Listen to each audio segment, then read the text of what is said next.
Hello friends, तो चलिए हम शुरू करते हैं। फिर आई हसीना दिलरुबा 2। तो चलिए शुरू करते हैं। कहानी की शुरुआत में हम एक न्यूज को देखते हैं। न्यूज में बताया जा रहा था कि पानी के बहाव के कारण समुद्र से सारे मगरमच्छ आगरा शहर में आ गए हैं। मगरमच्छों का आतंक बढ़ गया है, इसीलिए सभी लोग सावधान रहें। इसके बाद हम अभिमन्यु नाम के एक लड़के को देखते हैं, जो एक कंपाउंडर है, जो एक महिला का चेकअप करने आया है। उस महिला के घर में किराए पर रानी रहती है। रानी अभिमन्यु को पसंद है। उस घर में अभिमन्यु के आने का कारण सिर्फ और सिर्फ रानी थी, क्योंकि वो उसे पसंद करता था। अभिमन्यु रानी को चुपके चुपके देखा करता था। रानी एक ब्यूटी पार्लर भी चलाती है। ऐसे ही एक दिन अभिमन्यु रानी से सिनेमा चलने के लिए पूछता है, लेकिन तभी रानी को उसका हस्बैंड रिशु दिखाई देता है। वो उसको देखते ही रह जाती है और उसी के प्यार में खो जाती है।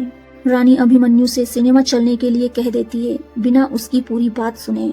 हसीना दिलरुबा का हमने पहला पार्ट देखा है, जहां इन दोनों के कांड के बारे में हमें पता है। इसीलिए रिशु और रानी छुप छुप कर मिलते हैं। रिशु एक ट्रेवल एजेंट से थाईलैंड जाने के लिए पासपोर्ट बनवाता है, ताकि ये लोग यहाँ से निकल जाएं।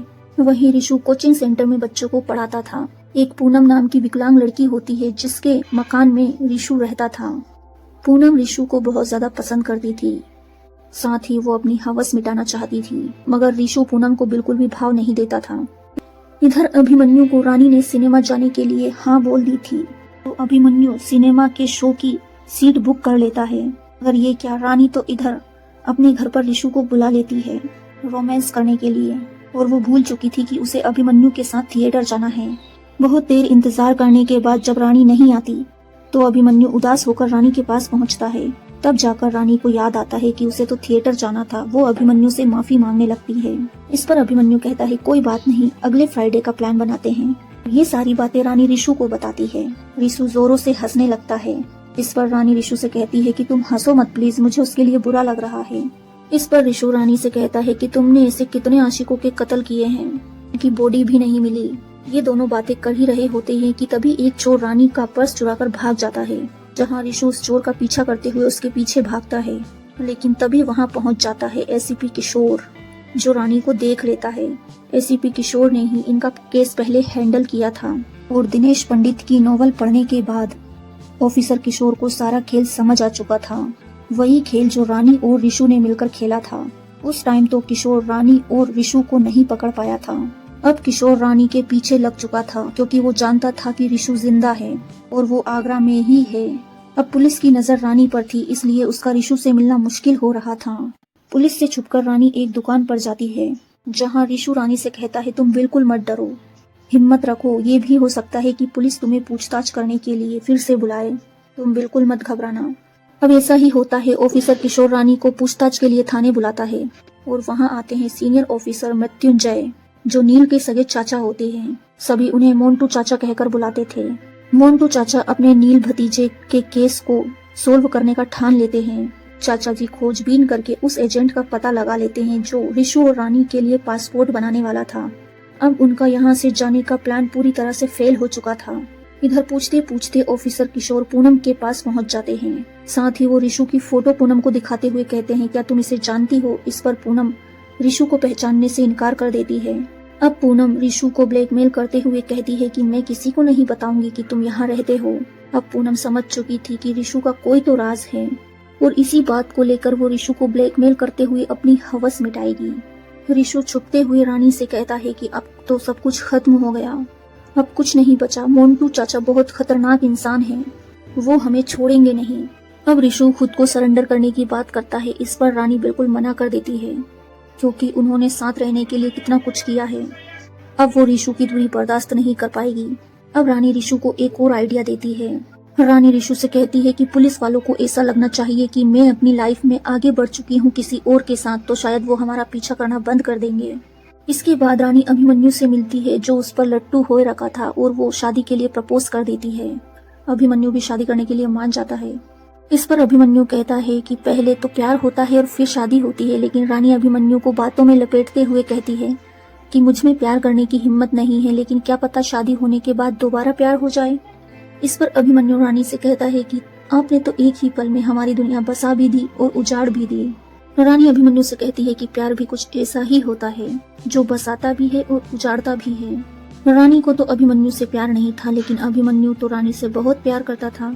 अब जब शादी का ऑफर सामने से आया तो वो मना कैसे कर सकता है। अब वो शादी के लिए मान जाता है। रानी और ऋषु कोड वर्डों में बातें करते हैं कि कहाँ मिलना है, कब मिलना है, कैसे मिलना है। ऋषु रानी को ये प्लान करने से मना कर देता है।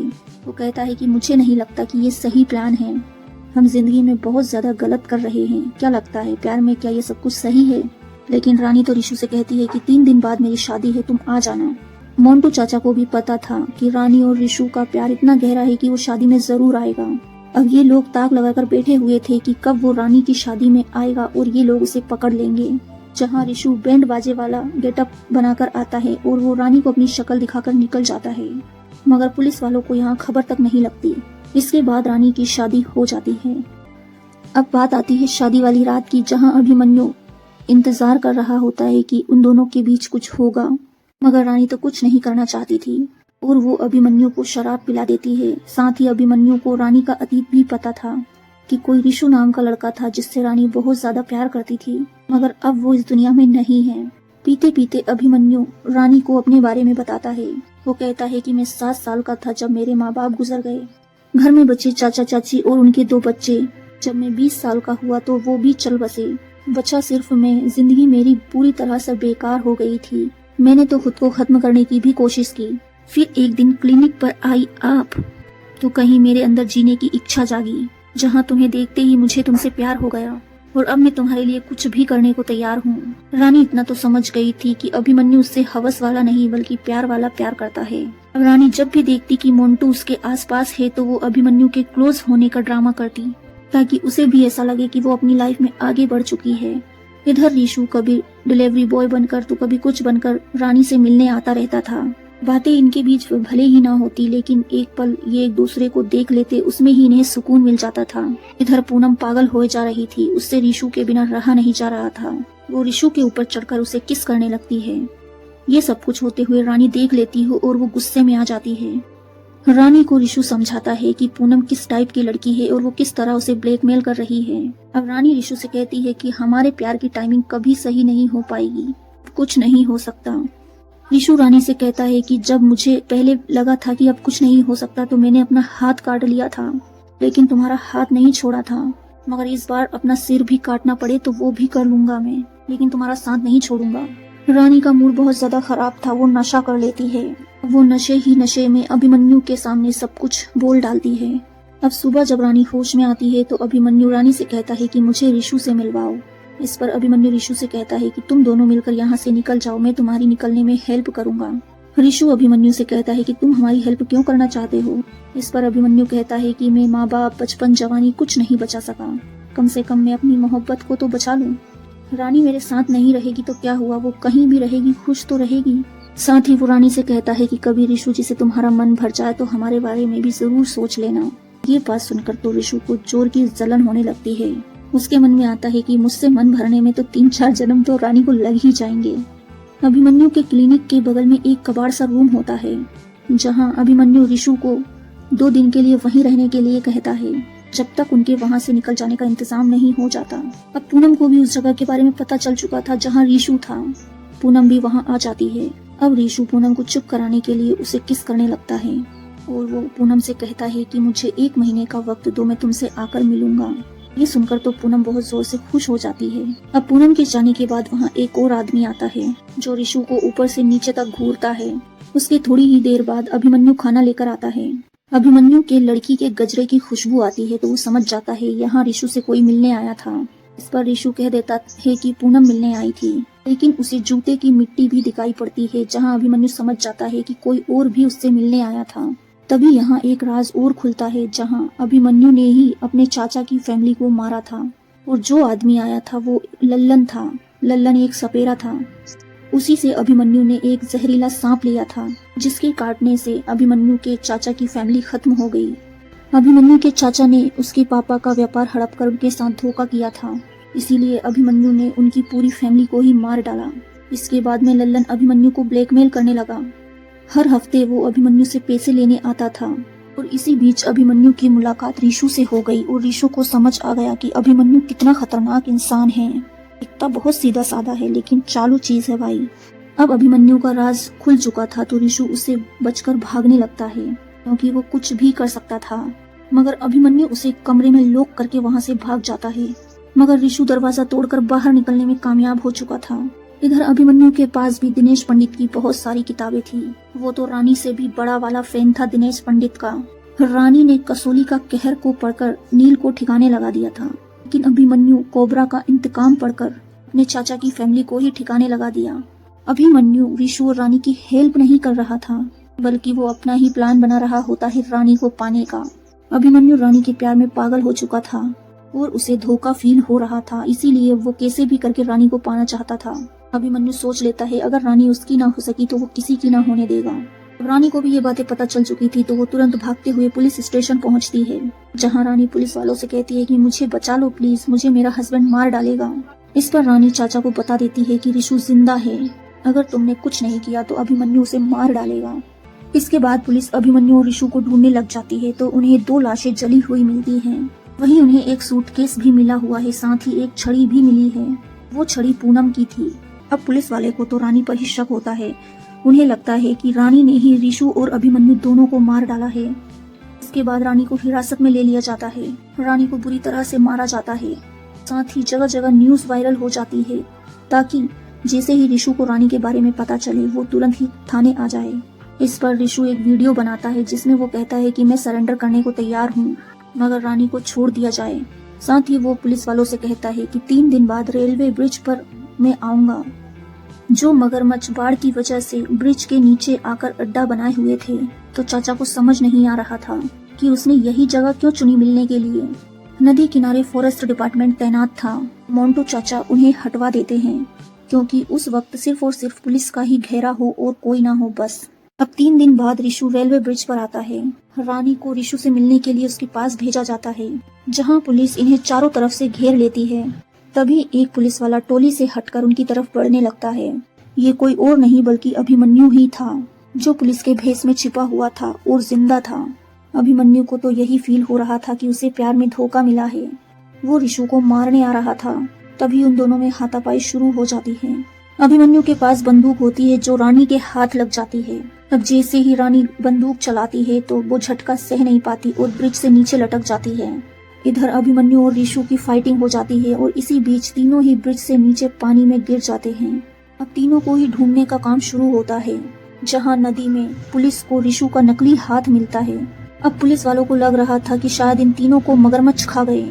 मोंटू चाचा सीनियर ऑफिसर्स के साथ एक मीटिंग बैठाते हैं। इसमें सीनियर ऑफिसर्स बताते हैं कि इन तीनों के मारे जाने का फायदा किसी और को नहीं बल्कि इन तीनों को ही है। अगर ये तीनों जिंदा होते तो तीनों ही जेल में होते, इसीलिए सारा खेल खेला गया है मौत का। लल्लन अभिमन्यु का सच जानता था, इधर पूनम रिशु का सच जानती थी, इसीलिए वे दोनों मारे गए। और जो लाशें जली हुई मिली वो पूनम और लल्लन की ही थी। अभिमन्यु तो बायोलॉजी का टॉपर है, उसे सब कुछ पता है कि लाश को कैसे जलाना है और क्या करना है। मतलब सारा कुछ प्लान अभिमन्यु का था।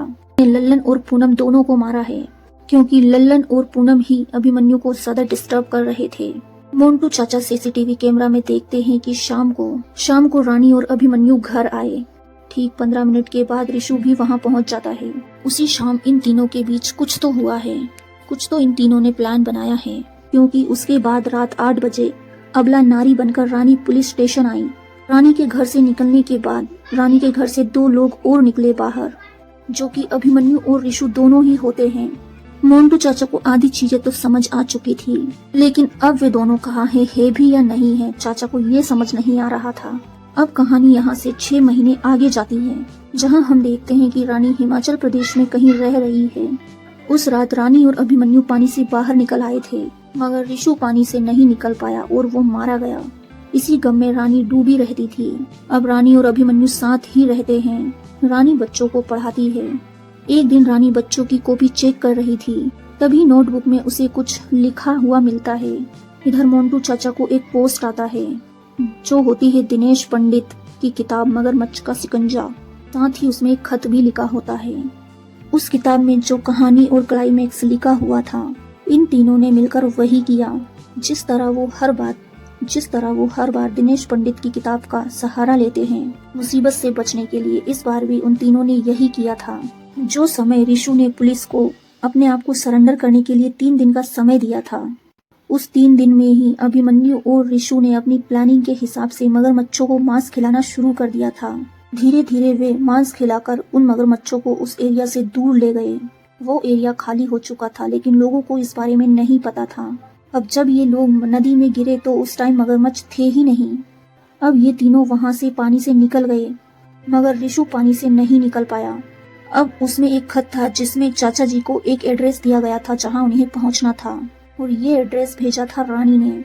इधर अभिमन्यु के पास भी वही एड्रेस मिला था। इसके बाद रानी इन्हें एक खाई के किनारे बुला लेती है। उस रात जब रानी पुलिस स्टेशन की तरफ भागी थी तब ऋषु आ गया था। रानी और ऋषु भी अपराधी थे और अभिमन्यु भी अपराधी था। तीनों एक ही नाव पर सवार थे। अब अभिमन्यु दिनेश पंडित की बुक मगरमच्छ का शिकंजा रानी को देते हुए कहता है कि अगर हमें जीना है तो दुनिया वालों के सामने मरना होगा। रानी मना करती है कि हम ये नहीं करेंगे, जिस पर अभिमन्यु रानी से कहता है जो हम कर चुके हैं उसका क्या। कोबरा का इंतकाम, कसौली का कहर, हम तीनों ने ना समझदारी बहुत पीछे छोड़ दी है इस पंडित जी के चक्कर में। ऋषु कहता है कि पंडित की किताबें पढ़कर हमने जीने का हुनर सीखा है और तुमने मारने का। तुम में और हम में बहुत फर्क है, विचार मेल नहीं खाते, लेकिन कुछ न कुछ करके इन्हें अभिमन्यु के प्लान के हिसाब से राजी होना ही पड़ता है। फिर इन तीनों ने वही किया जैसा अभिमन्यु ने कहा। जब ये तीनों पानी में थे तो ऋषु एक हाथ की वजह से तैर नहीं पा रहा था। रानी ऋषु की हेल्प करने के लिए अभिमन्यु को भेजती है तैरने में। रानी को वहाँ एक मगरमच्छ दिखाई पड़ता है। अब अभिमन्यु को सिर्फ एक वही मौका नजर आ रहा था ऋषु को हटाकर रानी को पाने का। अब अभिमन्यु ऋषु को वहीं मगरमच्छ के आगे छोड़कर चला जाता है। ऋषु अपने आप से नहीं मरा बल्कि अभिमन्यु ने ही उसे मारा। अब रानी को ये राज पता चल चुका था, इसीलिए उसने मोंटू चाचा को बुलाया ताकि अभिमन्यु को सजा मिले ऋषु को मारने की। इस पर रानी अभिमन्यु से कहती है कि तुम मुझे तो जीत गए लेकिन मुझसे जीत नहीं पाओगे। और वो अभिमन्यु से कहती है कि तुम्हारी सजा यही होगी कि मैं तुम्हें कभी नहीं मिल पाऊंगी। इतना कहकर रानी खाई से कूद जाती है। अभिमन्यु ने अपने चाचा की फैमिली को मारा, लल्लन को मारा, पूनम को मारा, ऋषु को मारा, और आज रानी भी उसी की वजह से मारी गई। अब जेल की हवा खाना तो पड़ेगा भाई। कई दिनों तक ढूंढने के बाद भी रानी की बॉडी नहीं मिलती। अभिमन्यु समझ चुका था कि ये सब कुछ खेल है और रानी जिंदा है। जब मगरमच्छ ऋषु को खाने आ रहा था तो ऋषु ने अपना नकली हाथ मगरमच्छ के मुंह में अटका दिया, जिसके चलते मगरमच्छ का मुंह फट गया उस नकली हाथ को चबाने में। मगरमच्छ मारा गया और इसी तरह ऋषु पानी से बच निकला। और उस बुक में ऋषु ने रानी को यही संदेश दिया था कि मैं अभी जिंदा हूँ। अभिमन्यु ने सब कुछ बता दिया। वो कहता है कि अभिमन्यु कितना बुरा इंसान है। अब रानी और ऋषु दोनों ने मिलकर प्लान बनाया और अभिमन्यु को ही बुरी तरह से फंसा दिया। खाई के नीचे तो नदी थी तो रानी बच जाती है। ऋषु और रानी फिर से एक साथ हो जाते हैं। इतना सब कुछ होने के बाद भी अभिमन्यु खुद से ही हंसते हुए कहता है कि हम ही ने इन्हें सिखाया है कि जीना है तो दुनिया के सामने मरना होगा। हमारा बोला साला हम ही पे चिपका गया। साले तुमने नहीं, तुम्हारे पिताजी ने। मगरमच्छ का शिकंजा दिनेश पंडित। इस पर अभिमन्यु कहता है कि आपको कैसे पता कि हमारे